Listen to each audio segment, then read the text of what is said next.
Welcome to Networking RX, a podcast devoted to helping business professionals like you enhance your networking skills in order to become more proficient giving and receiving quality business referrals and improving the overall quality of your life and the lives of those around you. The Networking RX podcast is a production of AmSpirit Business Connections, an organization whose mission is to empower business success through networking.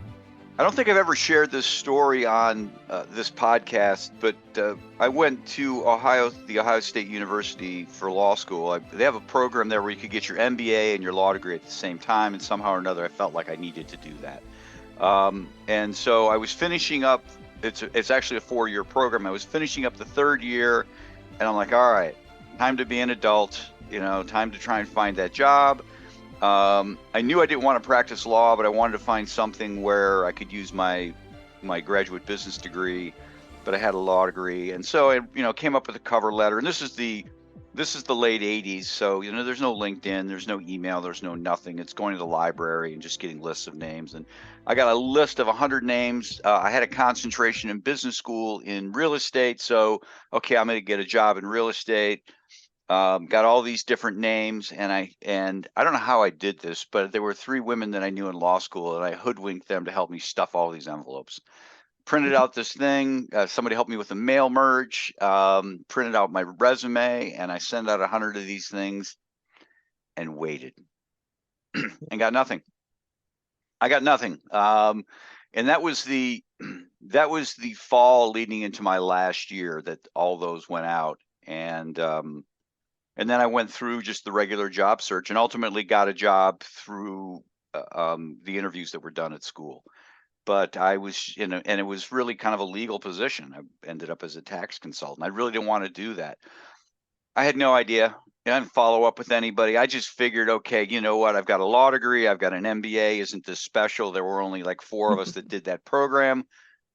Surely somebody's going to look at my cover letter and they're going to say, oh my gosh, this is awesome. And I don't think anybody even saw it, to be perfectly honest. So this story kind of dovetails into today's program. I have Christy Klein on here. Christy had been on here a while back, and I just re-released that episode last Friday. But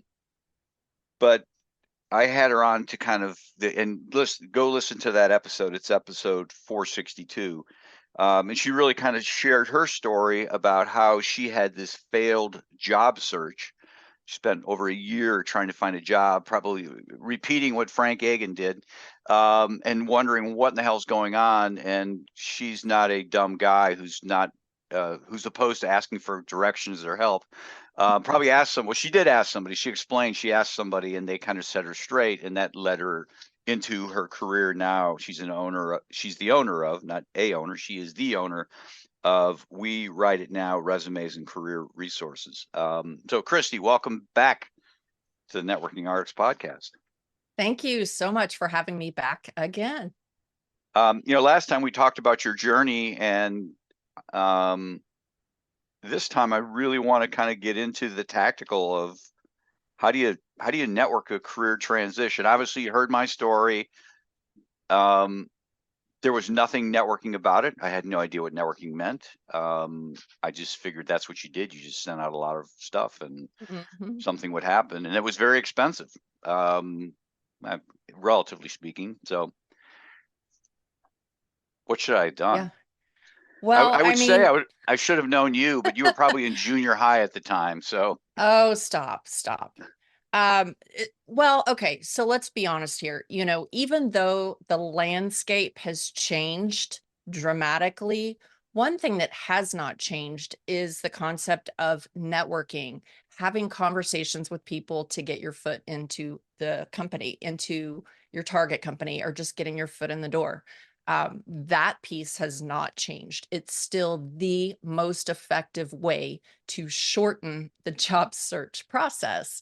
Now, networking might look a little bit different than it did 10 years ago, 20 years ago, 30 years ago, but networking still is the fastest way to get your foot in the door, the fastest way to land a job. So definitely agree with networking. It might be the only way to get in. depending upon the type of job, right? I mean, Yeah, it's right. and not, most jobs are not listed.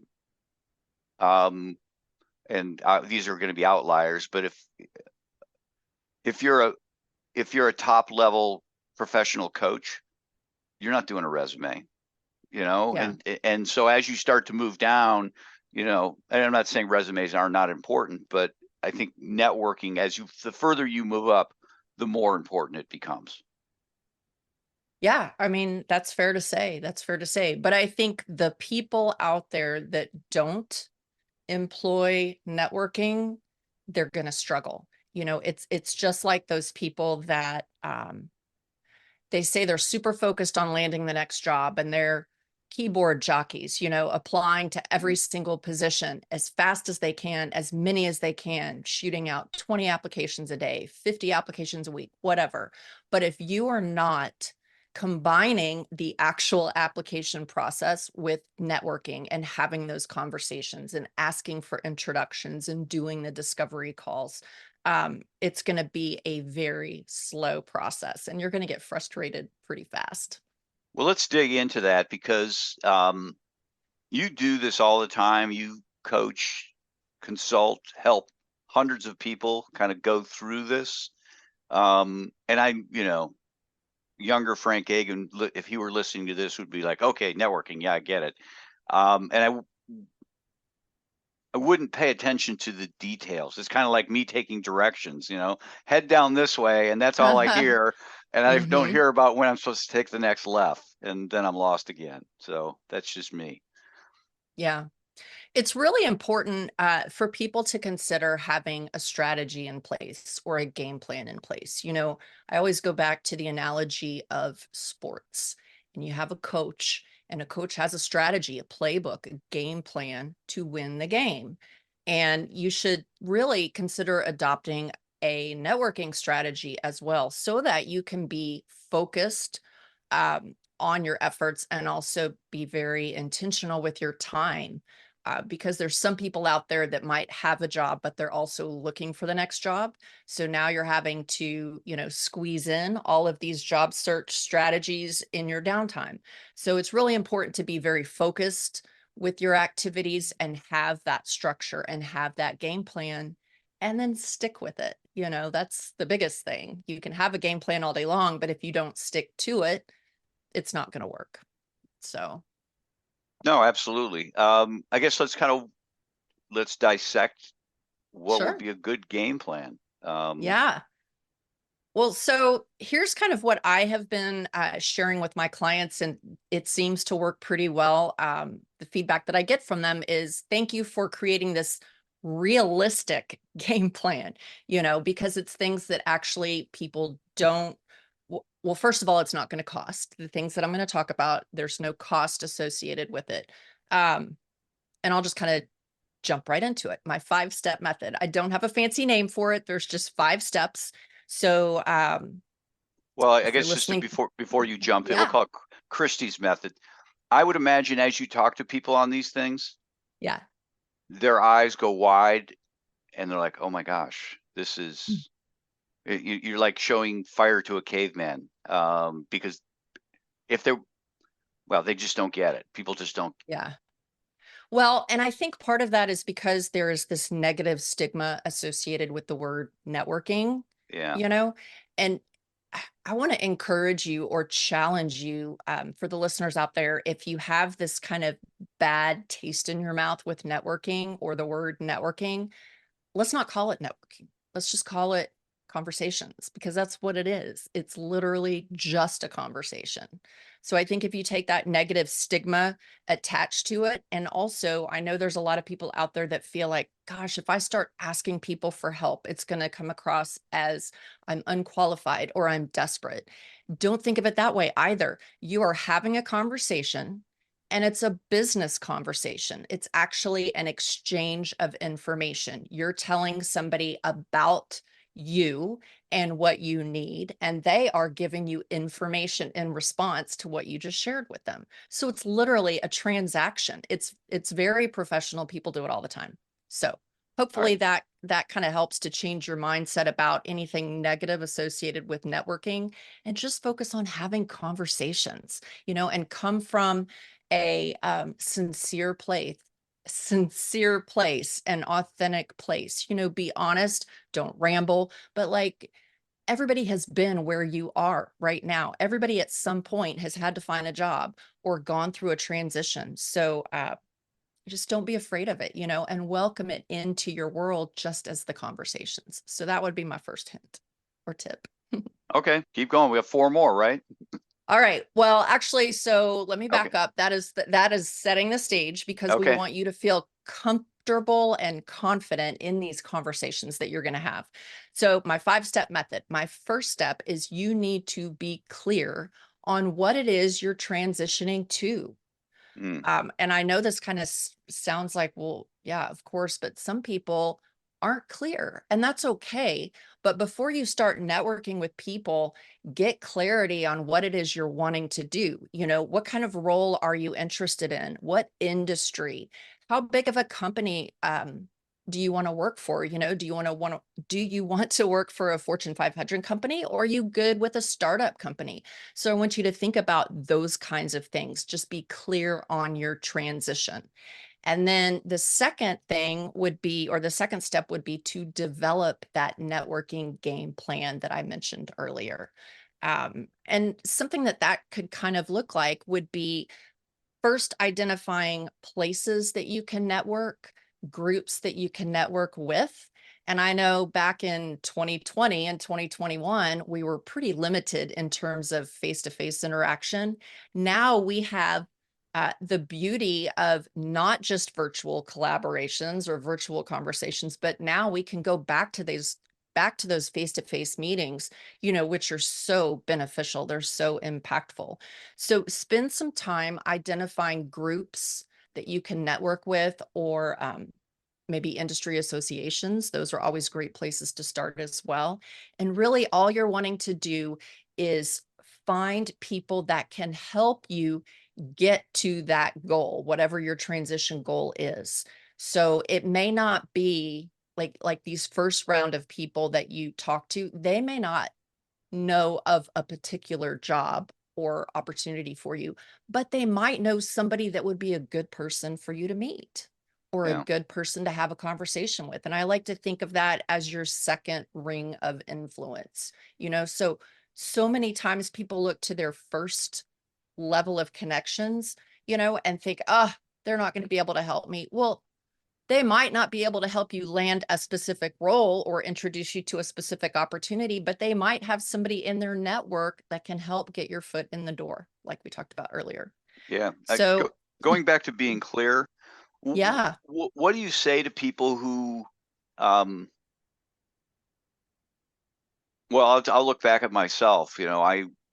I had a job. I was a tax consultant, and I was not opposed to trying to find a position, moving on from the firm I was at. Yeah, but I really didn't know. I mean, I wasn't totally unclear. I have a law degree, I have an MBA, want a professional job. I could go work in a law firm, or I could do this. Is it Mhm. okay to have, like, I'm willing, and I hear people saying this all the time. It's like, what, kind of want to do this, but I'm not opposed to taking a job in the not-for-profit sector, and those might be two separate things. Right. I'm glad you're actually bringing that up, because sometimes you're not at the point where you're clear on what you want to transition to, and that's okay as well. And then I would just recommend being honest about that with the people you're talking to, and just share, just like you did. Hey, Allison, I'm considering a career pivot. I've been watching you and what you do, and it looks super interesting, and you're clearly pretty good at it. Would you be open to a 10 or 15-minute quick conversation where you could share with me a little bit about what you do, and what are some things that might be necessary to make that transition into a role like yours?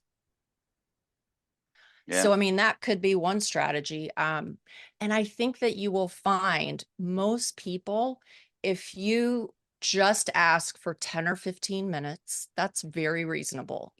People that say, hey, can I get on your calendar? Okay, well, most people are pretty busy and they don't know what that looks like. Are you talking about a 10-minute conversation, a 30-minute conversation? Are you asking for an hour? Be clear with your ask and start small, because most people are happy to give you 10 or 15 minutes. And if the conversation is going great, it could very easily develop into a 30-minute call or a follow-up call. So, Yeah, no, that's good. And I'll keep us on track here. We're through two. But don't you think, well, I'll just give my opinion. It is so okay, much easier to find a job nowadays and have the information, because I remember, okay, who am I going to talk to? I don't even know who's in other firms. I don't even know how to figure that out. There's no website. I mean, there was nothing LinkedIn, like, what's that? There was no, LinkedIn. well, there was no LinkedIn, but now we have that stuff. So now I Yeah. could be able to, I'd be interested in going over to Ernst and Young. Let me see who Hmm. works at Ernst and Young and doing a search. Oh, you know what? I happen to know this person from business school. You Yes. know, back then, I don't know. So anyhow, Well, I mean, I partially agree with you. It's not necessarily easy for people to find a job. It is easy for people to find information sure. about that job, about the Yeah. role, about the company, the culture, all of those things. But you mentioned reaching out to people and you didn't have LinkedIn. LinkedIn is an amazing source of information. I mean, and the fact that it's free still blows my mind. But walking into step number 3 is identifying who should you be networking with. Okay. So who should you be networking with? You can start with your immediate network. So that would be, and when I say your immediate network, I mean people outside of your professional sphere. So have conversations with family, friends, people that are really closest to you, and start with them. And when you ask them for help, it may be a good idea, not necessarily to say, "Hey, do you know anybody hiring?" Because odds are they won't, right? You want to set them up for success to help you. And this goes back to clarity on what you're needing or what role you're transitioning into. So if you can be specific with how that person can help you, you're going to have a better result. So for instance, and I wrote this down, hopefully this makes sense to you. So you could say, "Hey, I know that you're in a similar field that I am. Do you have any ideas on what I can or should do to level up or skill up in that particular area?" So instead of asking for a job, you could ask them for suggestions on ideas on how to break into that particular field, um, advice, referrals. Who should I talk to in your network that would be a good person to help me with XYZ? So really try to set them up for success and make it easy for them to come back and say, "You know what? You're right. I do know somebody, or I do have an idea." Does that make sense? No, it makes total sense. And again, I think we get stuck in this, or at least I was stuck in this. Okay, who's the person who's going to give me a yes or no? That's Mhm. all cared about. And I didn't think about the notion of concentric rings. And you know Yeah. what? I really need to maybe talk to this person knows somebody who's third level who can take me to the second level, who can take me to the Right. first level, who can put me in front of that decision maker.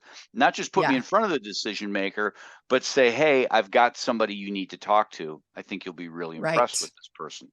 As opposed to just a blind email that comes up for a position that doesn't even exist. I mean, that's literally what I did. It's just, "Hey, I'm here. I'm ready to take a job." And um, there are probably people laughing about it right now. So, But you said something that was super interesting to me, and the idea went in and now it's gone. So I all will right. come back to it. Okay. Um, All right. but So, going back to, all well, right. I was just going to say, no, you go ahead. Well, I was going to say, number one, be clear on what Hmm. you're going after. develop the networking game plan, and then identify who you should be networking with. That's item 3, just to kind of get us caught up. Exactly. And then you have your immediate friends and family network, and Yep. then go to that next level. And now we're looking at your professional contacts, people in your professional sphere. So think about past or present colleagues, employees, managers. Also, you can network with people that have served as a professional reference at some point in your career. Um, what about other business contacts that are in your circle, or groups, professional groups or industry groups that you're involved in? Those could be great opportunities to extend your network and find out what they know, find out who they can connect you with. So you've got your family and friends, and then you've got your professional circle. So those are the people that I would recommend starting with. And then the next question really becomes, how do you find people? Uh, how do you find people that would be a cold conversation? So let's say you've already exhausted your personal connections, and now you've gone to your first level of professional connections, and you want to reach out to people that you don't know, because you will get to that point. There are different ways that you can go about that, and they call that discovery networking. So really what you're wanting to do is just reach out to them, explain what it is you're trying to do, and ask them if they can help you with that. Uh, and I have a couple of ideas on scripts if you want me to go down that road, Frank. If you want to, yeah, that'd be great. I don't want you to give it all away. I want people to hire Okay. you. Oh, okay. All right. Well, if you have questions about scripts Yeah. and what to say, reach out. But my advice there really is, don't overthink it. You don't have to be super professional. I mean, you do have to be professional, but like, don't be stuffy and not yourself. Yeah. You want to be relatable, because nobody wants to have a conversation with somebody that is boring and super, I can't even really think of the right word, but like, you want this to be an enjoyable conversation. And you want that person also to get a true representation of who you are. Because this person that you're actually having a conversation with that doesn't know you, once you have that conversation, they might be able to help you immediately. They might be able to help you next week, next month, or even next year. So you Yeah. want to be your authentic self. Well, you Uh, you you said something earlier. mhm, People are willing to give you 10 minutes. I yes. think that is so true. No, I'm not going to give you my afternoon, right? I'm not going to, a No. lunch is a big ask, but to carve Yeah. out 5-10 minutes, I'm hardwired to help other people. I think we all are, and somebody'd be willing to do it. Now, Yeah. not everybody will Yeah. follow up, but they'll give you that time. They will. And going back to leveraging LinkedIn when you are networking with people, I always coach my clients to start with their top 10 list of their target companies. And then once they have that list of their targeted 10 top companies, then look at the employees there and see if you can find somebody that is in the role that you're targeting or a similar role. And once you've identified those people, then out of that group of, I don't know, 2, 3, 5 people, look for commonalities. Who do you think would be most open to having that conversation with you? You know, look for like, I went to A&M. So if I were back in the job search process, I would go straight to my first target company and then my ideal role that I'm transitioning into. But I would look for people that graduated from A&M, because that's a natural commonality. And, alumni networks are pretty strong. So look for those commonalities, look for somebody that you would relate to, and then reach out and make that simple, short ask. Okay, good. All right, what else we got? Let's see. All right. So we talked about identifying who you should be networking with, discovering networking. And then communicate with confidence. And this kind of goes without saying, but you really need to be prepared for this conversation. You only get one chance to make a first impression. And something that I was thinking about earlier today, if you have an opportunity to network and you're not in the right space, meaning the right headspace, it's probably in your best interest to reschedule that conversation. Yeah. And some people might disagree, but here's the thing. I go back to, you only have one chance to make that first impression, and not everybody has perfect days every day. So if you're not in a good space to present your best self, reach out to that person and just be honest. You know, Yeah. you don't want to give a false impression of who you are, and you also don't want to show up for this networking conversation and be at 50%, you Yeah. know? No, that's a great point. Um, it's I've had bad days. Yeah. I mean, we all have had bad days, Yeah. and odds are the person that you're supposed to meet with has also had bad days, Yeah. you know? And so I'm sure they understand and can relate. And I'm telling you, they would much rather hear, hey, I really need to reschedule. Today has just been a day, Yeah. than making up some false lie, Yeah. about why you can't make it, or an excuse why you can't make it. So, that being said, this person is still giving of their time. Yeah. So you want to be prompt. You don't want to monopolize the conversation because you're leaning on their expertise. So make sure that you give them enough time to talk. And then also follow up after the conversation. Be sure to extend gratitude, share how grateful you were for them giving you 10 minutes, 15 minutes, whatever, So always follow up that conversation with a thank you. And yes, that should go without saying, but it doesn't. Yeah. Thank them, And then the last piece of the thank you is that follow up.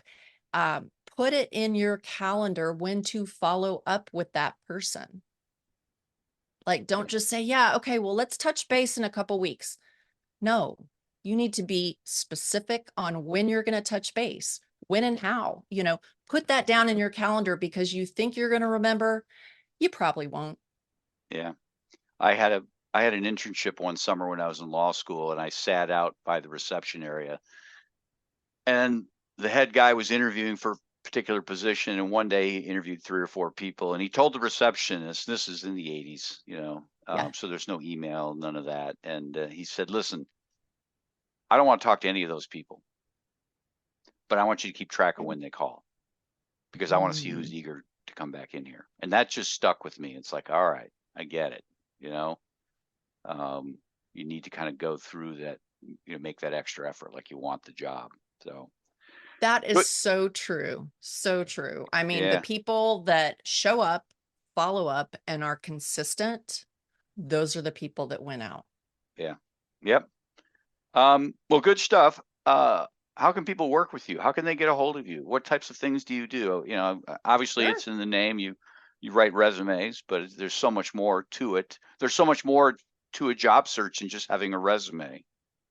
Yes, and I'm so glad you said that, because the thing that I am really realizing over the past several years is when you're trying to find that new job, you need to take a holistic approach to your job search. So, what is all included in the job search process, right? You've got your resume, and a killer resume is great and essential, but it can only get you so far, because you can have a killer resume that can get you the interview, but if you can't nail the interview, you won't get the offer. So the resume piece is included. The interview prep is included.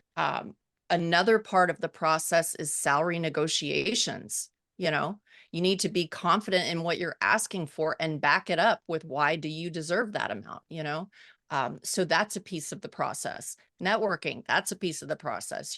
There's all these things. Oh, and I forgot LinkedIn, because LinkedIn, man, it's crazy. LinkedIn, having a strong LinkedIn profile is just as important as having a strong resume. And some would argue even more important, because recruiters hang out on LinkedIn looking for candidates. I mean, 2-3 hours every day, they are looking for candidates. Yeah. So just take a holistic approach. Anyway, so all of these things are services that I can help you with. And I really do enjoy helping job seekers navigate the job search process because it can be confusing. It can be intimidating. And so my whole goal is to help you from start to finish, to give you clarity on what to do, help you with your resume, help you present your best self during the interview process. Make sure that your LinkedIn profile truly communicates the value that you have to bring an organization. All of these things work collectively together to get you a job faster. Well, one of the things you said about LinkedIn earlier, LinkedIn is free, but I want to point out to the listener, and Christy would know this, and people who are in recruiting know this, is that recruiters pay thousands of dollars a month to have extra access, deeper access to LinkedIn. So they are hyper using it. Yes. And you need, even though you may have a free account, you need to have your best foot forward, keywords, all sorts of stuff, because that's how you'll be found. So speaking of being found, how do people find you? Absolutely. They can find me over on LinkedIn, Christy Okay. Klein, that's CLINE. But also you can head over to my website. It's wewriteitnow.com. And there's a ton of information out there. There's information about our processes, our services, the cost, about me, about my writers, and some tips and strategies as well. So yeah, We Write It Now or over on LinkedIn. Those are typical places that you can find me. Well, at the very least, follow Christy on LinkedIn because she's always got very insightful videos. So thank you for being on today. Thank you for having me back, Frank. Thanks for joining us on the Networking RX podcast. Please put what you've learned into action today and let us know if you have questions, comments, or ideas for future topics. You can email them to us at podcast@amspirit.com. That's AMSPIRIT.com. Finally, so you never miss an episode, be sure to subscribe to the Networking RX podcast through iTunes, Overcast, or however you receive your podcasts. Now get out and network with someone. The Networking RX podcast is the copyright production of AmSpirit Business Connection. All rights reserved.